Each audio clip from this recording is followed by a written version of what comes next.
നമുക്ക് ഇന്നത്തെ വിശേഷത്തിൽ നമുക്കിന്ന് കിട്ടിയിരിക്കുന്നത് കണവയാണ്. മീനൊന്നും കിട്ടിയില്ല. കണവ കൊണ്ടുവന്ന് കണവ റോസ്റ്റ് ചെയ്തിടും.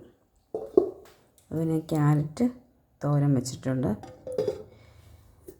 പിന്നെ ചക്ക വേവിച്ചതുണ്ട്. നല്ല കുരുമുളകും കാന്താരിയൊക്കെ ഇട്ട് അരച്ച് ചക്ക വേവിച്ചത്. രാവിലെ ചെറുപയർ പുഴുങ്ങിയതായിരുന്നു, കുറച്ച് മിച്ചമിരിക്കുന്നു. പിന്നെ മോര് കാച്ചിയതുണ്ട്. മോര് കാച്ചിയത് പറഞ്ഞാൽ പുളിശ്ശേരിയാണ്. പഴമിട്ട് വെച്ച പുളിശ്ശേരിയാണ്. പിന്നെ കുറച്ച് ബീഫ് ഇരിപ്പുണ്ട്. ബീഫ് റോസ്റ്റായിട്ട് വെച്ചതാണ്, അതിരിപ്പുണ്ട്. പിന്നെ അപ്പുറത്തുനിന്ന് തന്നത് അവിയലാണ്. ചക്കക്കുരു തോരനാണോ? അവിയല്ല, ചക്കക്കുരുവും മുരിങ്ങയ്ക്കായും കൂടെ തോരനാണ് കേട്ടോ, അവിയലല്ല. പിന്നെ ബീട്രൂട്ട് തോരൻ തന്നു. മാങ്ങ അച്ചാർ ഇലയ്ക്കകത്ത് തന്നു, മാങ്ങ അച്ചാർ.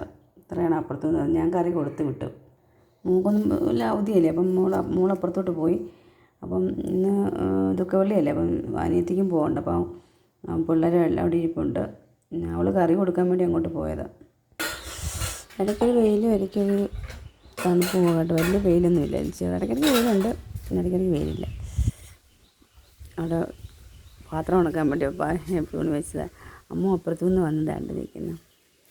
അപ്പുവാണ് ഇന്ന് ഇങ്ങോട്ട് വന്നില്ല. അപ്പുവിൻ്റെ അമ്മയുള്ളതുകൊണ്ട് അപ്പു ഇങ്ങോട്ട് വന്നില്ല. ഇതൊക്കെയാണ് നമ്മൾ ഉച്ചവരെയുള്ള വിശേഷങ്ങൾ. ചോറിനാൻ പോവാണ്.